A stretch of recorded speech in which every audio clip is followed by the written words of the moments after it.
um prazer enorme que eu dou início à nossa segunda roda de conversa aqui, né, de celebração dos 20 anos do MQ.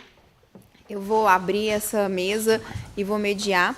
Vocês vão acompanhar a fala da professora Neuma Guiar, que é a fundadora do MQ. É uma honra enorme para a gente receber a Neuma aqui, né, depois de todo esse tempo e, de uma certa forma, para dar um retorno do legado que ela deixou para a gente.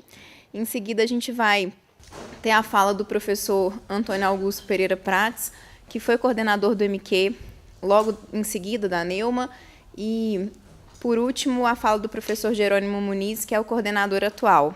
Eu sou a vice-coordenadora do programa e, para mim, é uma satisfação enorme estar aqui apresentando essa mesa. Eu sou a mais nova, tem só 2 anos e meio que eu estou à frente do MQ junto com o Jerônimo. O Jerônimo já está há 5 anos, mas eu costumo dizer que o MQ, para mim, que me formei aqui no UFMG, tem 14 anos de UFMG, é como a gente ser criado com um filho por um pai famoso. É mais ou menos essa analogia que eu gosto de usar. Você não se dá conta da importância do seu pai até uma determinada época de sua vida. Então, o MQ é mais ou menos isso.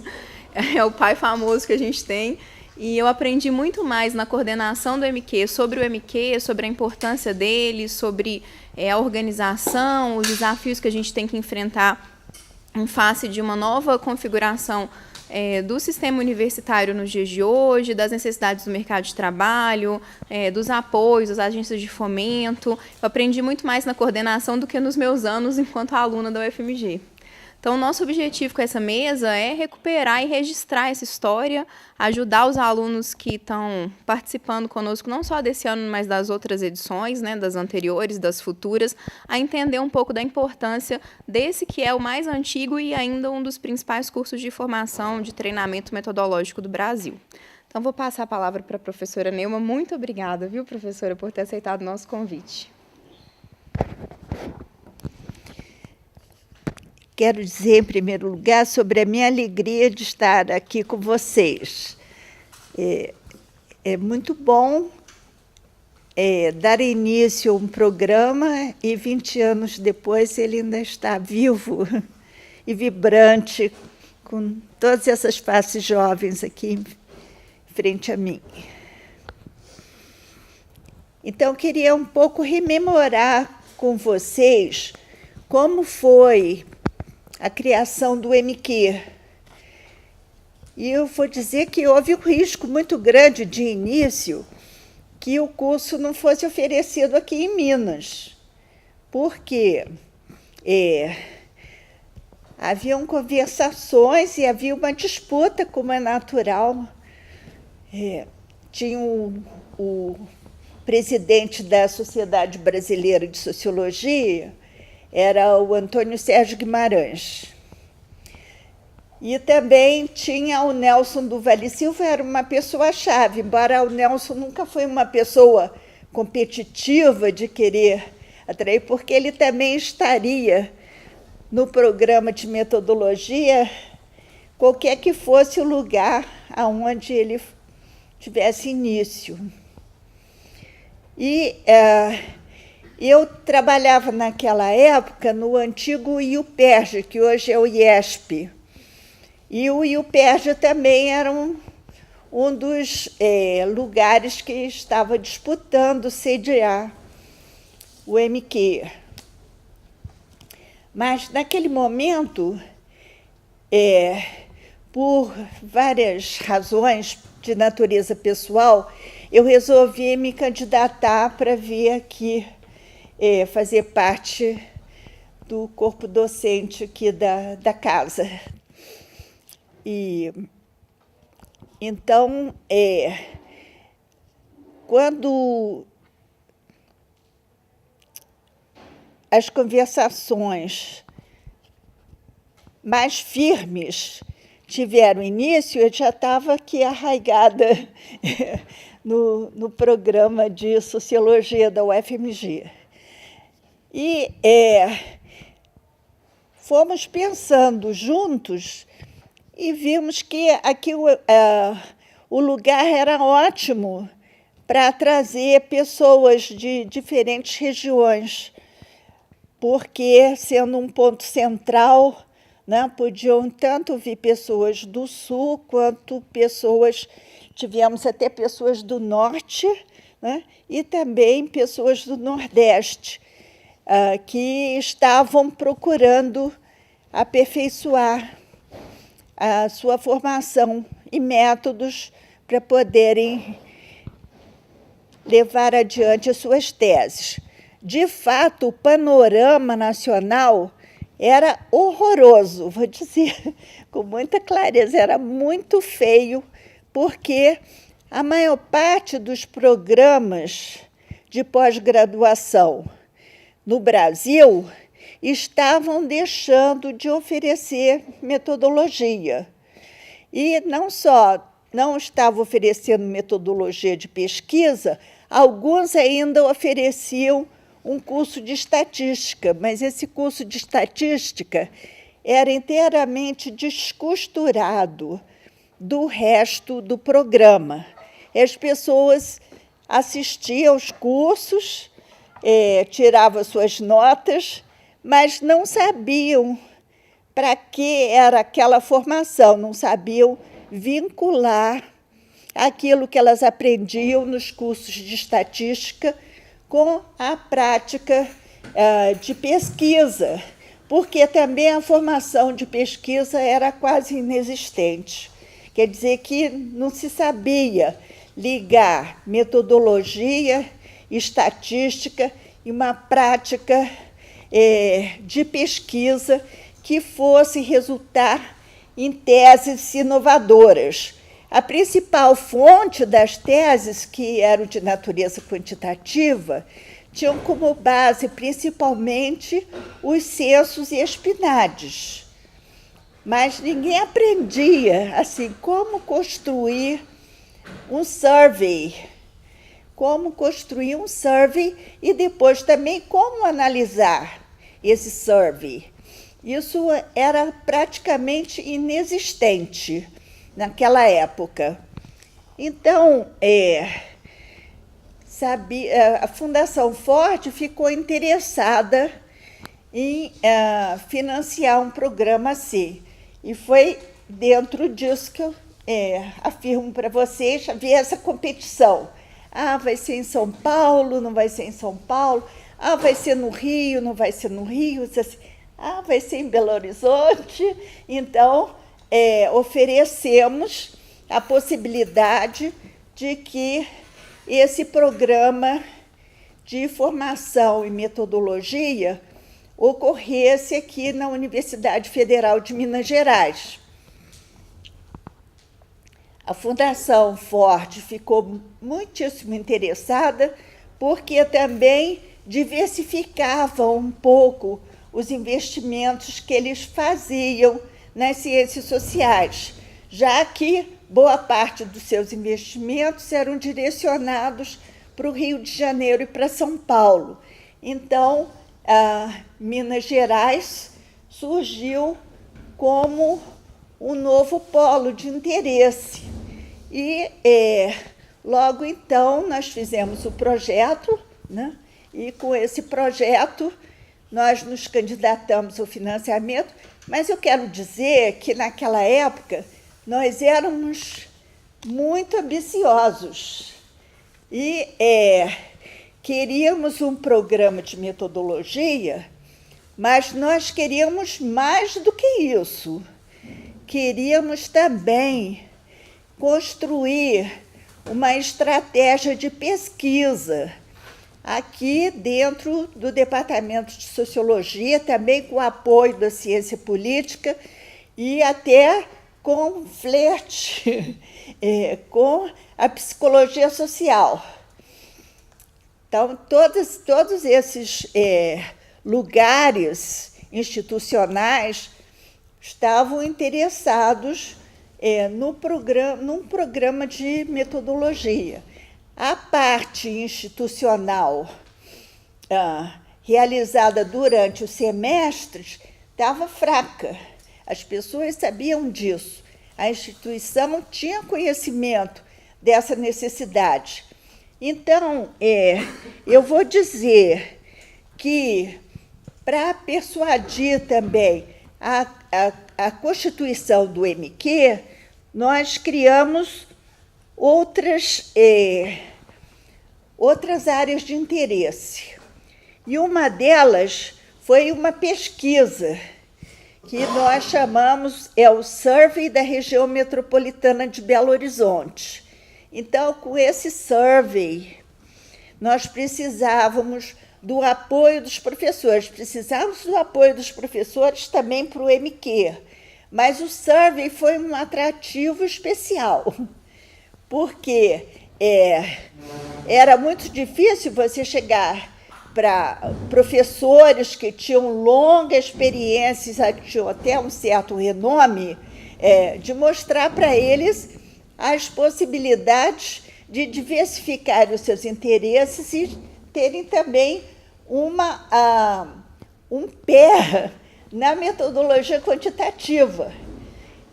Não havia propriamente uma motivação para isso.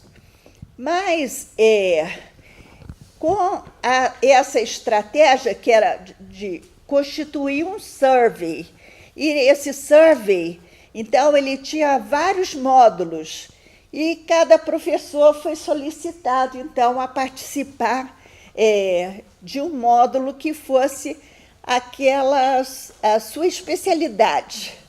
Então, quem tinha interesse em estratificação social, tinha um lugar ali. Quem tivesse interesse na área de saúde, quem tivesse interesse... são várias áreas que nós conseguimos juntar, né? Então, começamos também com o apoio da Solange Simões, que esse parece que é o primeiro ano que ela não pôde vir de Michigan para cá, mas foi construído um questionário com a participação de todos os professores da área de sociologia e muitos também da área de ciência política. Aí nós construímos um questionário e, com a construção desse questionário, nós também chamamos um amostrista, que naquela época ele tinha reputação lá em Michigan como um dos melhores amostristas do Brasil. Ele já é falecido, professor Wilton de Oliveira Bussabi. O Bussabi deu aula aqui no MQ muito tempo. Então, enquanto foi vivo, ele sempre compareceu aqui e se dispunha a dar aula de maneira muito competente e também com muita alegria para ele. Nós adorávamos, então, que aquele professor viesse da USP para cá e nos ajudasse no survey e ajudasse também na formação dos alunos do MQ. Bom, então, era esse retrato. No âmbito da Ampox, não se falava em outra coisa. Temos muito pouca orientação metodológica para os alunos da pós-graduação. Temos muito pouca formação quantitativa. Então, quando lançamos o nosso programa, aí foi, né, aquela novidade. Foi uma iniciativa que acho que calou profundamente na imaginação tanto dos professores quanto dos alunos. E os professores, haviam professores que também se inscreveram para participar ou que mandaram para nós, então, os seus assistentes mais diletos que estavam trabalhando também em pesquisa com eles. Assim, criamos essa estratégia voltada para o Brasil, né? E uma estratégia local também, que era assim, nós vamos ensinar a fazer pesquisa, mas para ensinar a fazer pesquisa, nós também precisamos construir uma pesquisa. E essa pesquisa foi o Survey da Região Metropolitana de Belo Horizonte, que tem aqui, né, tem arquivos, né, com esse material, e vai estar disponível para vocês também, acredito. Bom,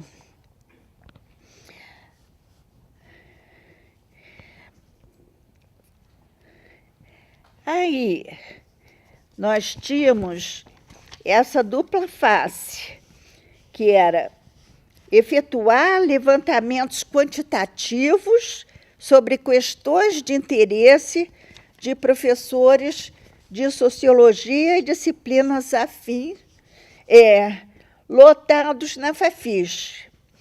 Capacitar professores e alunos para analisar o material. Criar um programa de treinamento aberto a todos, voltado não apenas para as ciências sociais da UFMG, mas para todas as áreas. Éramos muito ambiciosos. Contar com a experiência acumulada pela UFMG em metodologia quantitativa, porque aqui nós tínhamos, então, um excelente departamento de estatística que dialogava pouco com a sociologia, era como, né, se fosse inteiramente distante.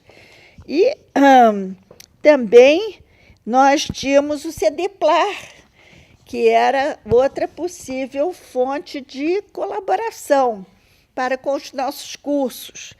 Então, nós começamos a fazer essas pontes.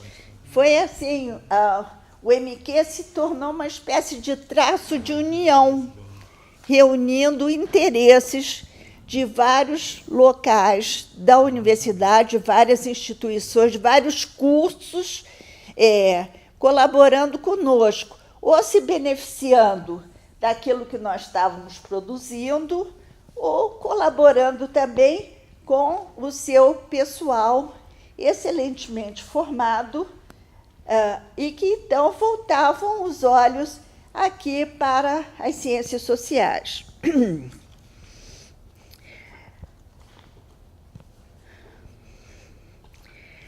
Aqui também começamos a pensar no modelo, como vamos organizar esse curso. E nós tomamos como modelo os treinamentos que são oferecidos por universidades norte-americanas durante o verão. E nós, quer dizer, o que era verão para eles, que eles fazem aquele programa intensivo de treinamento, é aqui o nosso inverno, que, aliás, é uma época maravilhosa do ano, né? É lindo aqui o inverno aqui em Belo Horizonte, é muito bonito. Então, o clima é agradável, as pessoas se sentiram muito bem vindo para cá. Então, nós resolvemos pegar esse modelo. Olha, nosso treinamento é um curso de inverno, nosso curso é um curso de inverno, não é um curso de verão, é um curso de inverno. E nós podíamos, assim, selecionar o período de férias do meio do ano, as férias um pouquinho estendidas, roubando um pouquinho do tempo normal, tanto em junho quanto em setembro, né? Chega agosto, setembro. Nós, então, ocupamos várias semanas e várias horas durante um dia. Eu posso dizer também que eu já tinha a experiência em coordenar um curso de verão na Universidade do Wisconsin. Eu tinha lá um programa de treinamento sobre a mulher e o desenvolvimento. E era dado assim durante o verão de lá.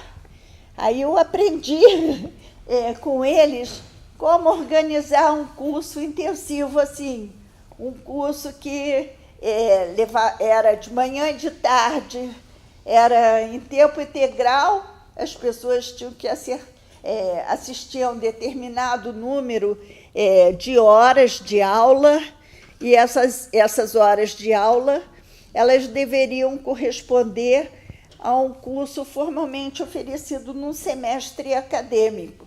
Então, foi daí que nós pegamos a experiência norte-americana e adaptamos aqui para o caso brasileiro. Criamos, então, tiramos partido dessas férias do meio do ano. E logo nós vimos como foi bom escolher esse período, porque recebeu uma resposta muito boa relacionada com a demanda de alunos de várias universidades em todo o Brasil. Nós, até nos programas de início, tivemos alunos até da região norte, região nordeste, não só apenas de sul e sudeste. Não sei qual é o caso que temos agora, mas a demanda foi muito grande e variada. Então, nós também resolvemos organizar os cursos. Sabíamos que tinha muita gente que não lembrava muito mais de metodologia, não tinha mais assim aquela vivência cotidiana e precisava assim rememorar aquilo, precisava de uma espécie de reciclagem. Assim, nós vamos observar essa demanda, conversar com todo mundo que queria participar, e também nós não queríamos que o curso inibisse aqueles professores que achavam que já eram muito sêniores na carreira e que podiam se sentir diminuídos de estar ali sentando no banco de alunos. Mas não, os professores tiveram a humildade de reconhecer que aquilo era uma carência existente na disciplina e muitos procuraram participar e também nos enviaram alunos excelentes. No começo, nós contávamos com o apoio da Fundação Ford, depois esse apoio foi substituído pela CAPES, e era possível, então, ter um programa de bolsas muito bom. Mas os alunos que participaram do MQ, eles não eram apenas aqueles que eram aquinhoados com bolsas. Havia uma demanda muito grande de instituições telefonando para cá, querendo garantir uma vaga. Então, a procura era muito grande. E foi isso que deu certo, e nós conseguimos, então, construir esse curso que nós estamos aqui celebrando o 20º aniversário. Assim,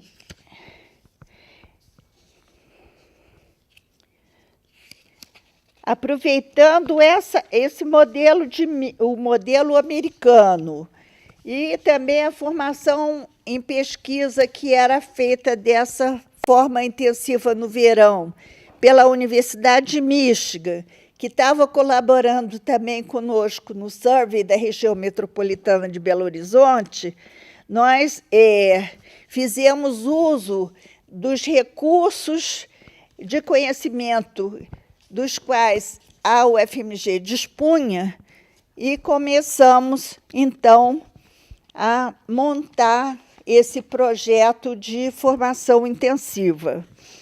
Eu quero lembrar aqui que, então, nós queríamos não só que o MQ fosse um curso que propiciasse a análise de dados, mas também a construção de dados. Achamos muito importante isso também, não só a análise, mas a construção também, muita ênfase que nós colocamos na metodologia de survey.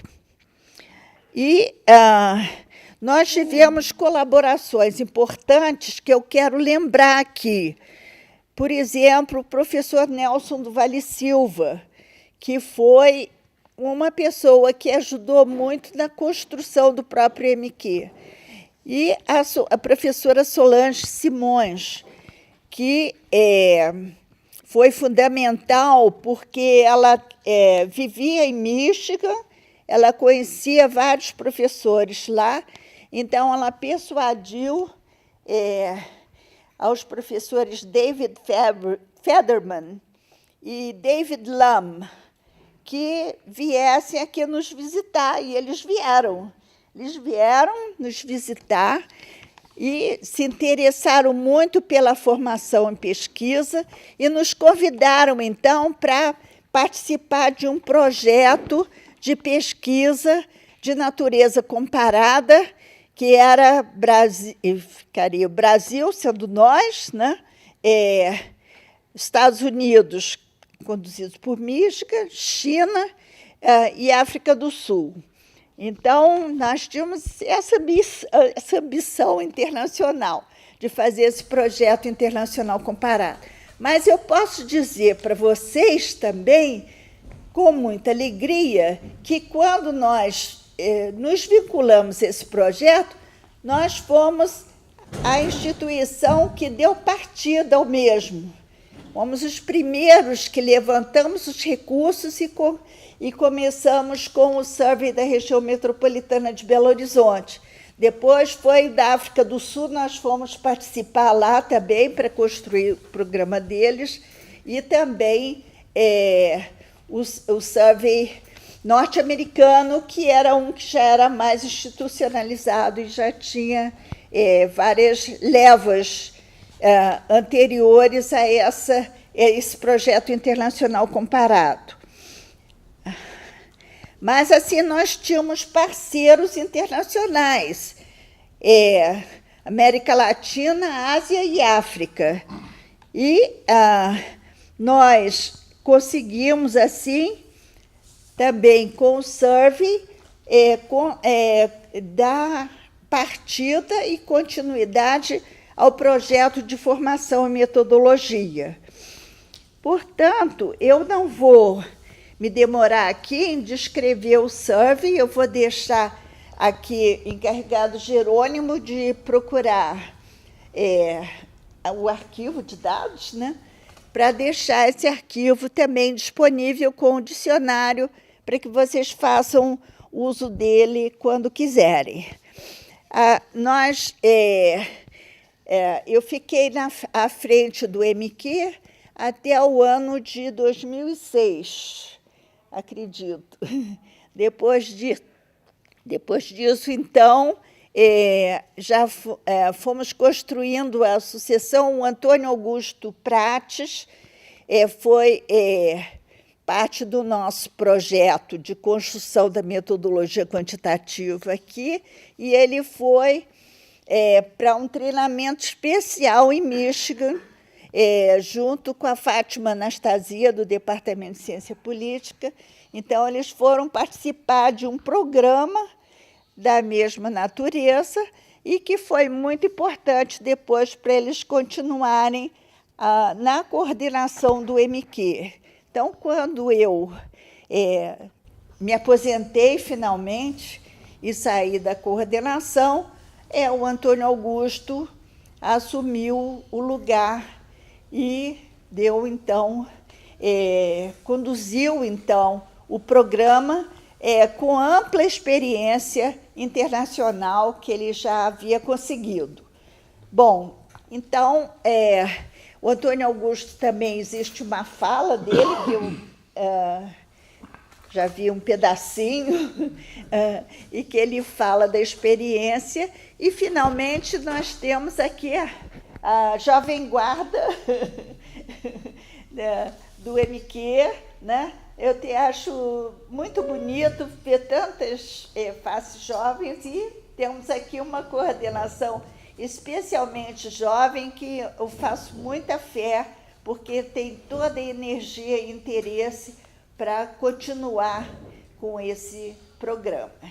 E assim, agradeço muito pela atenção de todos sobre esse relato do início do MQ.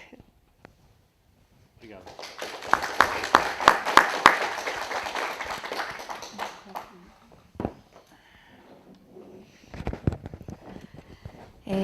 Gente, o professor Antônio Augusto, ele não poderia estar presente hoje, ele está em viagem, uma viagem já marcada com bastante antecedência, mas generosamente ele gravou o depoimento que a gente vai assistir agora com antecedência e, enfim, vamos colocar para vocês aí. Meu nome é Antônio Augusto Pereira Prates, sou professor titular aposentado do Departamento de Sociologia da Universidade Federal de Minas Gerais. Comecei minha carreira acadêmica em 1971, na própria Universidade Federal de Minas Gerais, e me aposentei em 2015.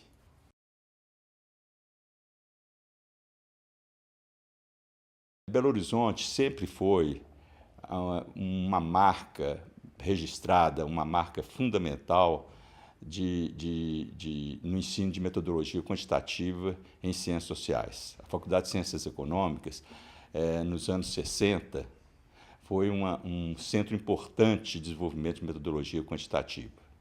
Nós tínhamos um curso de Sociologia e Administração Pública na FACE, era um curso de uma qualidade excelente, e só existia alguma coisa semelhante, com alguma até competição acadêmica na USP de São Paulo, e com diferença fundamental. Enquanto a USP trabalhava com métodos qualitativos, com uma perspectiva mais doutrinária das ciências sociais, onde o marxismo tem um papel muito importante, aqui em Minas Gerais, a sociologia buscava uma referência mais empírica, mais concreta, com mais dados, e tinha mais essa orientação metodológica empiricista, vamos dizer assim. Então, isso foi uma marca bem clara em termos de identidade das ciências sociais e da sociologia em Minas Gerais. Com o tempo, nós fomos perdendo um pouco essa identidade. Quer dizer, as influências da moda, as influências paradigmáticas nas ciências sociais, etc., nos levaram muito para o caminho da sociologia mais interpretativa, mais qualitativa, e embora nós tivéssemos mantido um laço, um pé na metodologia quantitativa, nós perdemos muito a densidade dessa formação na sociologia.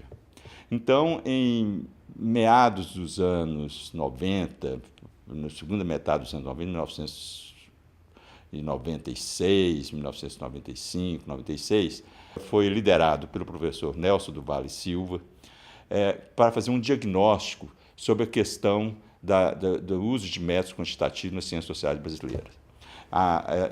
Nós tivemos uma participação efetiva nesse projeto com o Nelson, a Neuma, especialmente a professora Neuma Guiar, que era do IUPERJ, no Rio de Janeiro, e depois fez concurso para titular em meados dos anos 90 aqui em Minas Gerais. E então nós vimos que havia uma deficiência básica, fundamental, na formação de métodos quantitativos nos cursos de ciências sociais no Brasil. Então, nós resolvemos, de alguma maneira, começar em Belo Horizonte uma iniciativa de criar um centro, um núcleo, que pudesse ser um núcleo que reciclasse e criasse condições de ter um efeito amplo no contexto das ciências sociais no Brasil, fortalecendo a metodologia quantitativa. Daí surgiu a ideia do MQ, do programa MQ.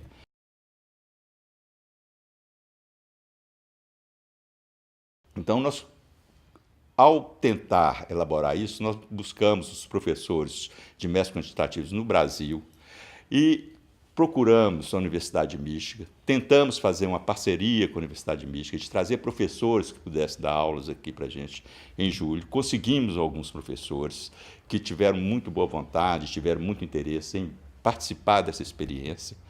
E começamos essa experiência e, ao mesmo tempo, nós começamos a imaginar que essa densidade de formação metodológica aqui em Belo Horizonte poderia também gerar um produto quase imediato, que seria um produto de elaboração de um survey, de uma pesquisa sobre as condições de vida da cidade de Belo Horizonte, né? E nessa discussão com o pessoal de Michigan e com as nossas conexões que nós tínhamos com professores ligados a essa experiência de Michigan, nós conseguimos fazer uma parceria inicial com a Universidade de Cape Town, na África do Sul, a Universidade de Pequim, a Universidade de Varsóvia e Belo Horizonte.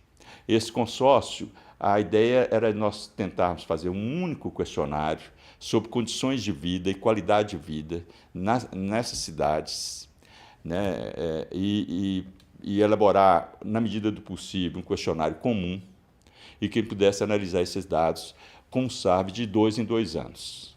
A experiência deu certo. Nós fizemos um seminário aqui em 2002, se não me engano, ou 2003, com todo esse pessoal presente. Fizemos a discussão do questionário, fizemos a discussão sobre... O questionário era dividido em temáticas. Essas temáticas eram lideradas por grupos dentro e fora da Universidade Federal de Minas Gerais. Então, você tinha grupos do Rio de Janeiro, você tinha grupos de outros departamentos aqui do CEDEPLAR, da ciência política, da história, que lideravam alguns temas dentro do questionário das condições de qualidade de vida, que veio se chamar BH Survey.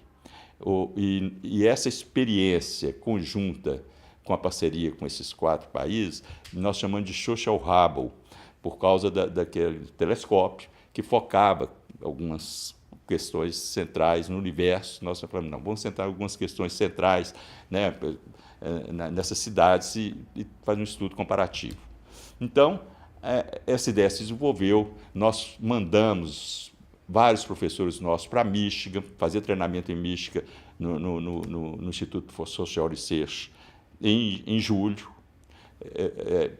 Combinamos, as pessoas tinham bolsa pela Universidade de Michigan. A Universidade de Michigan, de Ann Arbor, nos deu muito apoio para esse projeto da BH Área Sabe, que seria feito de 2 em 2 anos, e o MQ seria a base que formaria as pessoas com qualidade para desenvolver esse projeto. Esse projeto tinha 2 dimensões importantes. Ele, por um lado, ele era um projeto de formação acadêmica no Brasil inteiro. Nesse momento, já participavam aqui no curso do MQ quase todas as universidades brasileiras federais, muitas delas, frequentes, e outras instituições de pesquisa, como professores e alunos que estavam fazendo pós-graduação. E, ao mesmo tempo, tinha essa dimensão acadêmica de formação e tinha uma dimensão social, porque nós tínhamos muito interesse em formar quadros para avaliação e elaboração de políticas públicas brasileiras. E o BH Survey, essa pesquisa que nós faríamos de 2 em 2 anos, nós estávamos com a ideia de fazer esse levantamento de dados sobre condições de vida em Belo Horizonte, e isso poderia significar, poderia dar um estímulo muito grande, e conseguimos isso com as prefeituras da área metropolitana de Belo Horizonte, como elementos básicos para servir de inputs a políticas públicas dessas prefeituras. Então, essas 2 dimensões tinham uma sustentação assim, básica da concepção do MQ, muito importante, essa dimensão acadêmica e a dimensão social, que era essa dimensão de formação de quadros para as administrações federais, estaduais e municipais no Brasil.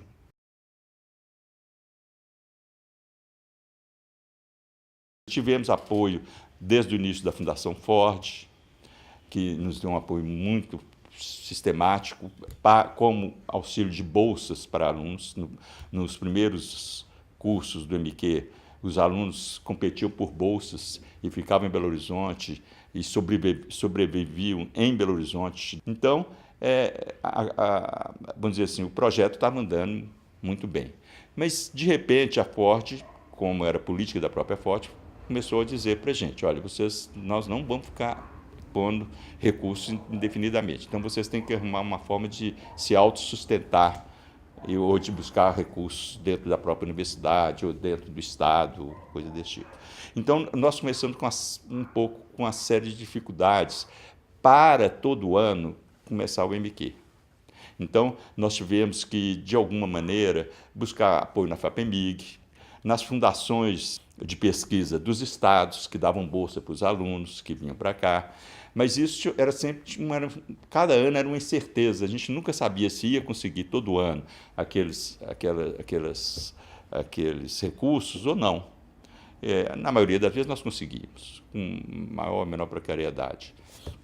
Então, nós combinamos uma maneira que foi muito interessante, foi da gente tentar autossustentar o curso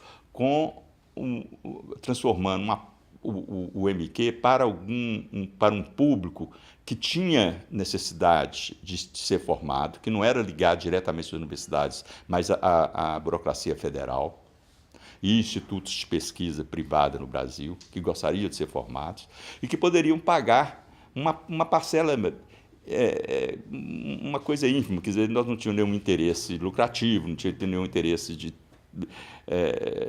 financeiro nessa coisa, era simplesmente para dar uma autossustentação. E deu muito certo, quer dizer, nós tínhamos uma demanda muito grande desse tipo de público para o MQ, e, ao mesmo tempo, cumprir aquela missão que nós tínhamos definido, aquela segunda parte, que era essa missão social de formação de pessoas.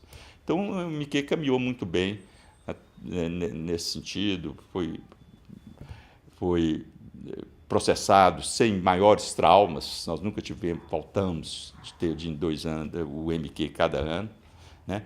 O BHS-ARB é que teve problemas de financiamento, porque aí sim, era um empreendimento muito maior. Aí ele funcionou durante umas 3 rodadas, 3 ou 4 rodadas, e depois nós tivemos que parar por falta completa de financiamento, porque aí nós tínhamos que ter toda a infraestrutura de pessoal para aplicar questionário, o questionário era aplicado com uma amostragem probabilística na cidade de Belo Horizonte, na área metropolitana. Então, depois de umas 4 rodadas, nós perdemos esse recurso. Mas o MQ continuou.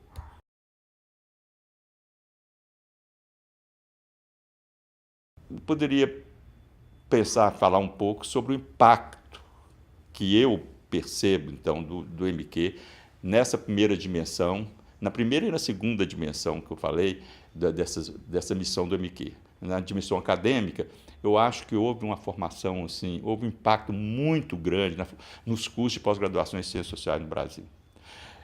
Nós nunca tivemos problema com a discussão, que era uma discussão um tanto quanto tacanha, meio paroquial, meio atrasada sobre métodos quantitativos e métodos qualitativos, embora isso às vezes surgisse, porque nós não tínhamos nenhum interesse em afirmar que os métodos quantitativos eram a melhor forma de análise de ciência, nunca tivemos esse interesse, etc. Simplesmente nós gostaríamos de mostrar que uma boa formação em métodos quantitativos facilitaria muito a pesquisa no Brasil, mesmo porque o Brasil tinha, nesse momento, um dos bancos de dados melhores do mundo, que era o banco de dados do IBGE, que estava à nossa disposição. Então, quer dizer, a gente é como se tivesse uma mina de diamante e não pudesse explorar porque você não tem instrumento. Isso aconteceu com o MQ. Então, nós falamos, olha, nós temos que informar as pessoas para, inclusive, usar, né, esse volume de dados que tem disponível no cenário brasileiro.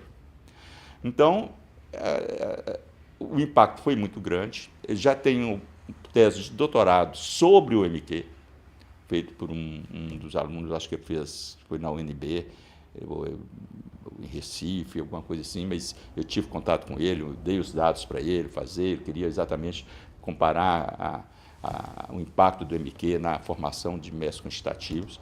Eu tenho certeza absoluta que isso teve um impacto muito grande em todas as universidades brasileiras, porque nós tínhamos alunos desde a USP, do IUPEST, da UFRJ, até alunos da Universidade da Paraíba, da Universidade do Piauí, do Amazonas. Então, esse grupo também essa possibilidade das pessoas encontrarem durante um mês intensamente conviver aqui em Belo Horizonte possibilitou vamos dizer assim, uma conexão entre eles, parcerias de projetos e a formação de grupos de pesquisa interregionais, né? Então as pessoas começaram a conhecer, assim como nós tivemos uma participação e continuamos com uma colaboração muito grande com a universidade, mesmo quando acabou o Social Hub, porque a gente não tinha recursos, esse projeto integrado das 4 grandes universidades, nós continuamos com Cape Town,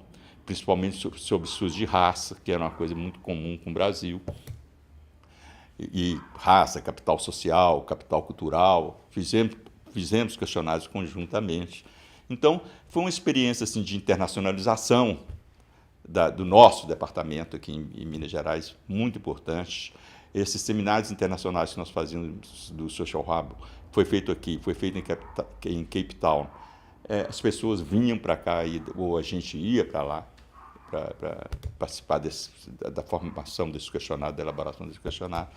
Então, do meu ponto de vista, o MQ foi um total sucesso na experiência com o seu objetivo inicial de formação acadêmica e fortalecimento da área quantitativa, de métodos quantitativos no cenário brasileiro. A minha fala, né, afinal, eu vou tentar ser o mais breve, planejei minha fala para 20, 15 minutos. Eu vou tentar resgatar um pouco desses estudos, né, que o Antônio Augusto menciona, que é do Pedro Neiva, algum estudo que a Neuma fez no passado também, o Nelson do Valle fez, que apresenta alguns dados, né, desse estado, né, da formação e metodologia brasileira. Tá? Então, a minha apresentação tem 2 componentes, então a parte escrita, né, um texto, depois são uns slides que eu vou ilustrar um pouco do que eu estou falando. Tá? Então, a parte que eu vou falar aqui, eu usei numa fala de abertura na Federal do Rio Grande do Sul, na semana passada, para abrir um curso de métodos de pesquisa, métodos de pesquisa não só nas ciências sociais, mas de áreas em geral, assim, dos discentes lá da Federal do Rio Grande do Sul. E parte está publicado numa entrevista que saiu há pouco tempo na Estado Sociedade, junto com o Nelson do Valle Silva. Né? Então o título é O MQ como Política Pública. Por que não fazemos, no contexto das ciências sociais brasileiras, perguntas quantitativamente orientadas com maior frequência? Penso que é porque, além das restrições temporais e financeiras que caracterizam as pós-graduações brasileiras, há uma restrição de habilidades. Os egressos das ciências humanas, em geral, recebem pouco ou nenhum treinamento em técnicas de análise compatíveis com argumentos causais. Há pouquíssima familiaridade com métodos quantitativos e uma aversão enorme à estatística. Dos 9.118 artigos publicados no Brasil entre 1957 e 2000, só 6% eram quantitativos. Levantamento da Neuma em 2001. Das 411 teses produzidas entre 1990 e 1997, no Brasil, apenas 3% utilizaram métodos quantitativos. 7 em cada 10 artigos publicados entre 97 e 2012 nas principais revistas de ciências sociais brasileiras não utilizaram nenhum número. Tá? E quando eu falo nenhum número, assim, nenhum percentual. Quem dirá algum tratamento numérico mais avançado? Nos Estados Unidos, essa proporção é de 3 em cada 10. Por isso afirmei em entrevista recente que a maioria das pesquisas publicadas nos periódicos de ciências sociais do Brasil se caracteriza pela ausência de números. Há quem defenda que as ciências sociais brasileiras priorizam a teoria ao invés da empiria, o relativismo e a intuição ao invés do rigor e da sistematização, a erudição ao invés da prática. Como a escolha de metodologias empregadas em teses, dissertações e artigos é parcialmente uma decorrência das oportunidades de treinamento recebido ao longo da formação universitária, é fundamental que mais pessoas sejam treinadas em métodos quantitativos para que a atividade científica seja revigorada, já que, segundo o próprio Weber, né, quando ele escreveu A Ciência como Vocação, parece defendeu isso como um dos seus fins e propósitos da ciência, né, a renovação.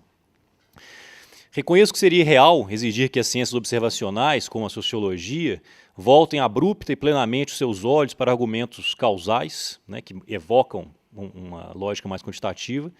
Sei que nem tudo que pode ser contado conta e que nem tudo que conta pode ser contado. Mas respiro aliviado quando vejo que a proliferação de cursos de treinamento intensivo e metodologias qualitativas e quantitativas tem ocorrido no Brasil e perto dele. O MQ da UFMG, por exemplo, já é o mais antigo programa de treinamento e métodos do Brasil, está completando 20 anos. O MQinho, é o irmão mais novo da graduação, tem 12 anos. O IPSA da USP já tem 8. A Escola de Inverno do IESP, 6. A Escuela de Invierno da Universidade Católica do Uruguai, 5. O Modus agora vai completar o seu 2º ano, né? A Escola Discente da Universidade Federal do Rio Grande do Sul, da qual eu participei dessa mesa de abertura, começou este ano. Então, paulatinamente, a gente vai qualificando pessoas, né, para produzirem pesquisas metodologicamente superiores e menos permeadas por opiniões e ideologias formadas meramente a partir de posicionamentos políticos. Então, na verdade, essa proliferação, a gente recebe isso como uma influência benéfica, como um modelo, né? Essas pessoas começam a imitar as coisas é porque está dando certo, né? Nos slides a seguir, eu vou fazer 4 coisas, né? Eu vou revisitar rapidamente as grades dos MQs anteriores, desde 2014, né, do período no qual eu comecei minha coordenação. Vou mostrar os alcances virtuais e reais do MQ, caracterizando o perfil da audiência. Vou reapresentar rapidamente o que o Neiva, né, em 2015, chamou de o calcanhar de Aquiles metodológico das ciências sociais no Brasil. E, por fim, vou apresentar uma análise rápida sobre como e o quanto o MQ tem contribuído para a formação e aumento do grau de conforto dos participantes em métodos quantitativos. Tá, então, pode passar. Isso é a grade de 2014, né? A gente reformulou para... Ele tinha um formato mais extenso, a gente passou para um formato mais compacto do que ele já tinha para evitar o final de semestre e o começo do outro semestre para cobrir o período de férias. Então, nesse ano, a gente teve 10 cursos. Pode passar. Em 2015 eu tentei ampliar para uma semana a mais, então esse foi o maior dos MQs, com acho que 15 ou 14 cursos, com 4 semanas, mais uma vez. Mais uma vez, né? Ah, tá aí. 2016, né, tivemos 4 semanas também. Né, então, assim, o interessante é que a gente conseguiu manter uma grade mais compacta, mas com mais cursos do que o modelo anterior, né? Então, assim, com vários cursos simultâneos, inclusive, mais uma vez, né? Em 2017, tá? A gente teve isso aí, e esse aqui é o de 2018, né? Que é a grade que vocês devem ter apresentado já, mas parece que é um modelo que eu acho que veio para ficar, talvez tenham 2 cursos por turno, né? Ou dentro de 3 semanas, sempre tentando combinar cursos que são supostamente excludentes, não só em termos de pré-requisito, mas também em termos de formação. Então, a gente tenta sugerir, assim, a primeira semana as pessoas fazem cursos básicos, na segunda semana alguma coisa mais intermediária, e os mais avançados ficam para a última semana do curso, quando supostamente, né, as pessoas que vieram para Belo Horizonte já fizeram os pré-requisitos na semana anterior. Tá? Aqui é um pouco dos gráficos desse ano, assim, eu vou mostrar desculpa, esse aqui ainda é o perfil alcance virtual, então a gente tentou emplacar o MQ no Facebook, tem um site que é acessível, né, e fazer acompanhamento dessas coisas para ver o alcance disso no tempo. Né, então isso aí, pode voltar ainda. Isso aí são dados, a gente começou em 2016, né, eu botei dados de 2017 para ter um período de 1 ano. Então reparem que todo maio, né, entre maio e junho, ali tem uma subida na curva, que é justamente quando a gente divulga a grade de divulgação, a grade do ano. Né, então agora, em maio para junho, a gente teve um outro aumento de seguidores, né, na página. Então, sempre que a gente tem lançamento, a gente aumenta um pouco o número de seguidores. Claramente porque o sistema educacional se renova, né? Então tem novos alunos de pós-graduação, novos mestrandos, novos doutorandos, né? O acesso está sendo cada vez maior.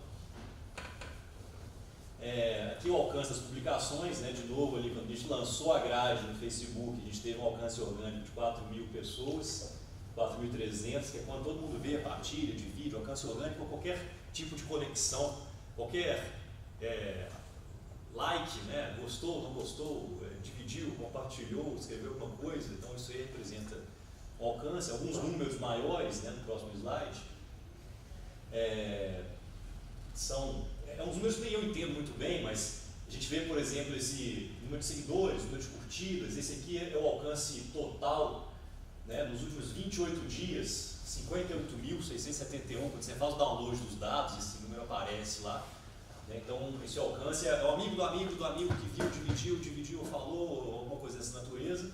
A impressão viral nos últimos 28 dias, 43.777.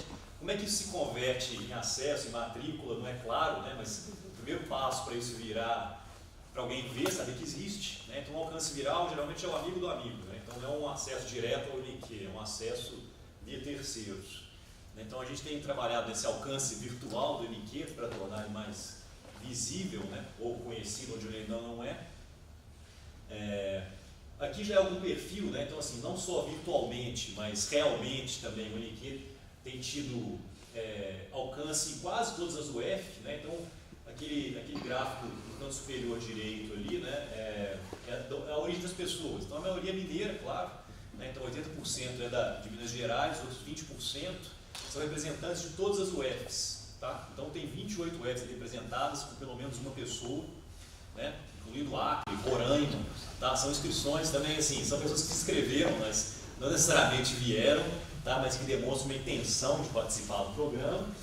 O perfil do IMQ é basicamente feminino, tá? Então 2/3 são mulheres que se inscrevem, participam dos cursos e fazem, né? Então, pessoas que estão investindo em educação, homem é minoria. O que reverte um pouco uma tendência assim, do passado, que mulher gosta de português e homem gosta de matemática. Isso aqui parece que não é mais a tendência, né? Pelo menos no MQ não aparece dessa forma. Tá? A área de conhecimento, as 3 principais são áreas de sociais, tá? Humanas, né? 29%, as sociais aplicadas, que aí tem o pessoal da face, economia, 29%, e saúde, é o outro 1/3. Tá? Então, essas 3 são as áreas majoritárias, tá? O perfil do alunado do MQ. Aqui é um pouco a formação prévia, né? Quantos cursos de estatística ou econometria a pessoa já fez antes de vir para cá, e aí a gente vê que a maioria fez só um curso, tá? Que é os 30%, né? A maioria menor que a metade, né? Então 30% já fez um curso, e o outro pedaço nunca fez curso nenhum. Então, assim, a carência, né, esses dados que eu apresentei, né, em parte que a Neuma levantou, ela ainda não foi suprida, né? A gente tem uma parcela muito pequena de pessoas, uma parcela muito grande de pessoas que fez um ou curso nenhum, tá? Então, essa carência continua, né? Aqui é por que as pessoas fazem, né? A maioria faz porque o orientador mandou, né? O orientador sugeriu, né? O orientador ou o chefe falou para ir fazer. Então, o poder do boca a boca, né? Assim, ou um colega, então esse poder do boca a boca ainda é o mais forte, e é importante isso, porque se alguém recomenda, né? Essa, na verdade, é a maior influência que alguém pode ter sobre outra pessoa, né? A propaganda do Facebook é muito menos forte do que uma recomendação boca a boca. O segundo grupo ali é para obter crédito nos cursos, né? Então o MQ possibilita que isso seja feito, né? A pessoa vem aqui, faz os créditos, depois reconhece isso no colegiado de origem. Como ficou sabendo, né? Então, como eu disse, né? A maioria é recomendação. Próximo. E aí eu vou mostrar agora alguns dados, assim, que na verdade isso aqui foi uma preocupação que eu tive em 2015. Em 2014 ainda não estava com essa preocupação de tentar de fato mensurar o impacto do MQ. Né? Aí quando eu li esse texto do Neiva, né, de 2015, eu falei, poxa, seria interessante a gente fazer alguma coisa para aprender, né, assim, se o MQ ele tem um componente de política pública, né, não só pelo financiamento, que é da CAPES, que é público, mas também pelo propósito, né, do MQ, que é formar pessoas, suprir essa carência formativa. Como é que a gente faz isso? Né? Como é que a gente avalia que o MQ funciona, que tem funcionado, né, a gente tem atingido nossos objetivos? Aí eu falei, vamos fazer uma implementação de política aqui, né? Vamos medir o antes e o depois, né? E ver qual que é o efeito disso, né? Então, aqui só para dar um estado da arte, né? Eu peguei dados do Neiva de 2015, então, aquele quadro de cima ali, né? Ele levantou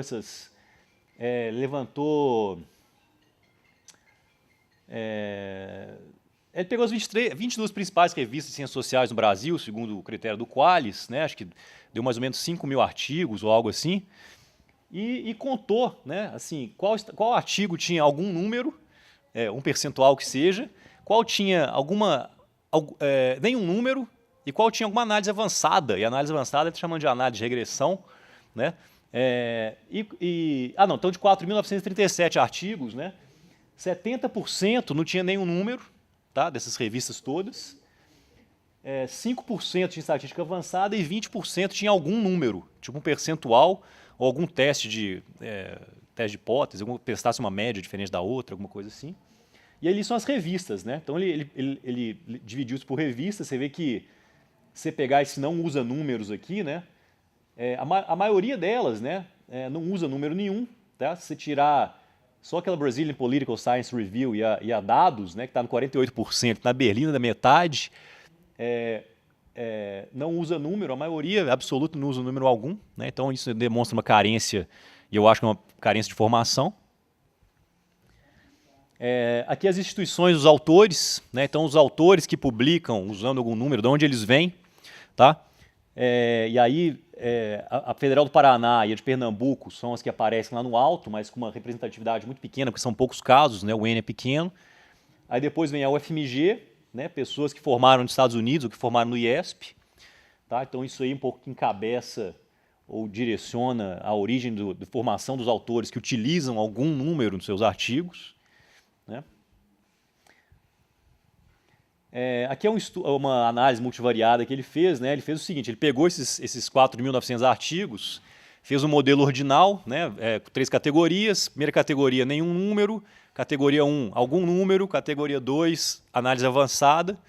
Então é um logito ordinal. E botou o MQ lá como uma das covariáveis explicativas, para explicar essa associação, né? Então, entre outras coisas, né? Onde a pessoa formou, se é cientista político, se é sociólogo, se é da USP, se é da UFMG, se formou nos Estados Unidos, se formou na França, né? Que tem uma tradição um pouco mais ensaística, né? Do que os Estados Unidos. E botou o MQ lá. Isso aqui não dá para interpretar com probabilidade, porque está faltando algumas coisas na tabela dele, mas basicamente quem fez o MQ tem uma chance bem maior do que quem não fez. Claro, tem um viés de seleção forte, não dá para afirmar que o MQ causa uso de método quantitativo, pode ser um viés de seleção, né? A pessoa já gosta disso e veio e fez o MQ por causa disso, mas dá algum indício, né, da importância do MQ aí nesse processo de uso de metodologias quantitativas. E aí no artigo ele sugere, né? Isso aqui é um texto do artigo dele, ele fala que isso necessita de uma investigação mais específica. Provavelmente o MQ foi a principal intervenção capaz de explicar o seu aumento expressivo nos últimos anos. E eu falei, então vou fazer uma investigação específica, né? Essa mensagem foi para mim, né? E aí, o que eu fiz? Eu implementei uma pergunta, pode ir para o próximo. A partir de 2015, né, as pessoas, quando elas se inscrevem no MQ, elas respondem lá qual que é o grau de conforto delas com metodologia quantitativa. Aí respondem isso e depois, quando elas terminam o curso, elas respondem de novo uma pergunta ligeiramente parecida com essa, que é quão confortável você se sente à vontade com métodos quantitativos. Então as pessoas fazem um antes e depois, os mesmos indivíduos, né? E aí eu tentei mapear isso aí, né? Então eles falam uma escala de 1 a 7, qual o grau de conforto, né? E depois que elas acabam respondendo o questionário de avaliação, como você se sente com métodos quantitativos após conclusão. E aí 2015 foi essa distribuição, 2016 é uma distribuição parecida, tá? 2017, muito parecida também. Então eu peguei, sob o pressuposto de que qualquer um que eu pegar vai dar um resultado muito parecido, porque as distribuições são análogas, né? Eu peguei 2016, que é o ano no meio do período, né, entre 2014 e 2018, tá no meio do período ali, ainda não teve, eu achei que seria representativo, e eu fiz o seguinte, volta um pouco antes. Então aqui, assim, é claro que esse grupo aqui, né, ali você tem 301 respostas, aqui você tem 209, não são as mesmas pessoas, você não pode comparar alhos com bugalhos, né? Se eu comparar a média dali com essa média aqui, são médias que se referem a diferentes indivíduos, isso não pode ser feito. Então eu pareei, né, os dados de 2016 de quem respondeu o questionário com dados de quem se inscreveu para comparar os mesmos indivíduos em 2 períodos distintos, né? E aí sim eu posso olhar para as médias disso, né? Que são aquelas respostas ali, né? Então antes, né, desses 145 indivíduos em 2016 que responderam antes e depois, né, a média de conforto dele antes era 4,5, depois que fez o MQ aumentou para 5,13, Tá? E aí não só aumentou a média, mas como diminuiu a dispersão. Então, eles se tornaram, depois de fazer o MQ, a pessoa se torna 12% mais confortável com o MQ do que ele estava antes. E essa dispersão também reduz. Então, as pessoas se tornam mais homogêneas em termos de conforto com o MQ após fazer o curso.